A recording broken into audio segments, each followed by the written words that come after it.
Hello my dear friends, today we are going to discuss certain topics in theory of machines. So actually what it is normally we would have power transmissions is being carried out with the help of belts or otherwise with the help of gears or anything else. Okay.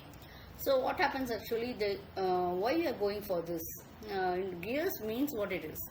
The gears means actually these are toothed wheels used for transmitting the motion and power from one shaft to the another, and they have to be nearer. They shouldn't be too far apart, and when a constant and also a constant velocity ratio is being preferable. Okay. In the case of your belt or rope, etc., the slipping is the most phenomenon, and the power loss also occurs due to that. So we are going for this. So we will be having discussions between, we will compare between the friction wheels and also the gear drives. Okay, so actually what happens is, in order to avoid the slipping, a number of projections called wheels, teeth will be also provided. Okay, so which will be provided, which will be fitting onto the corresponding recess on the periphery of the wheel. What happens, a friction wheel with teeth cut on it is also called as a toothed wheel or gear, etc. Okay, the frictional wheels were used in early days to transmit the power from one shaft to another. Actually, the power transmitted by frictional wheels will be depending upon the friction between the contact surfaces. Okay, due to the slippage, actually the friction wheels cannot transmit high power. So the friction wheels, we call it as a non-positive drive, right? Okay. Next one is what is advantages. In order to achieve actually a positive drive without slip, the teeth are being cut, as I told already. The friction wheels with teeth cut, we call it as gears, and this is also, as we saw already, this is actually a positive drive. Why we call it as a positive drive means because there is no slip between the gear wheels. And paraphiles, the smaller one we call it as a pinion, and the larger one we call it as a wheel or ball gear. Okay. So what advantages and disadvantages we do have for the gear drive? It transmitting the exact velocity ratio, since there is no slip. Okay, it's capable of transmitting large power. Also, it's having more efficiency till up to nearly height 99% is being possible, and it has a reliable surface, and it has a compact layout. Compact layout in the sense it requires less space as compared with belt and rope drives, and hence it is more compact. The limitations of gear drive means the manufacturers of gear drive require special tools and equipments, etc. And also the maintenance cost of drive also will be high also. So errors may cause vibrations also.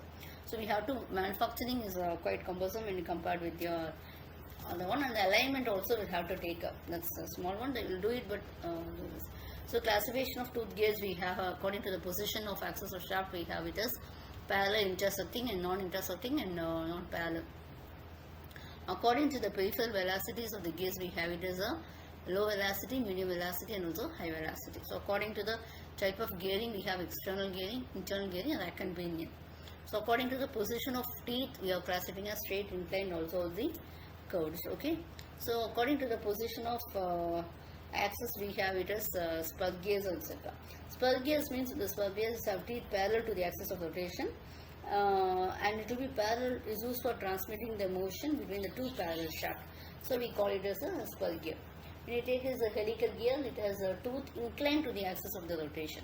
Okay, and used for transmitting motion between two parallel shafts. The advantage is helical gears operate smoother and it is quieter when compared with your spur gear. Next one is we have it as a herringbone. Okay, herringbone means is also called as a double helical gears, and it consists of a teeth having a right and left-handed helix cut on the same blank. Then we call it as a herringbone or double helical gears. Okay, so advantages actually is that's two axial forces oppose each other, and the shaft is free from any axial forces. Okay. According to the position of axis, we have it as non-parallel and also intersecting. Okay, so this non-parallel or intersecting, in the sense we call it as the skewed axis gears are used to connect two parallel and non-intersecting. So these gears we call it as bevel gears, and also this arrangement we call it as bevel gearing. They also have the teeth inclined to the face of bevel, in which case then we call it as helical bevel gears. If the two non-intersecting, non-parallel, or non-complanar, these are called as skew bevel gears. Okay, and this type of gearing has also a line of contact rotation about which the axis will be generating two pitch surfaces, and it is also called as hyperboloid. Okay, the main applications we can call it as actually these automobiles drive live power transmissions. We can use this. Okay, notes important points. And two bevel gears having equal teeth are connected with two shafts which are actually perpendicular. The level of gear we call it as meters. Okay, with the hyperboloid is a solid form by revolving a straight line about an axis, then such that every point on the line remains at a constant distance. Okay, so the worm gearing is essentially a form of spiral gearing, in the shafts are usually at right angles. Thank you.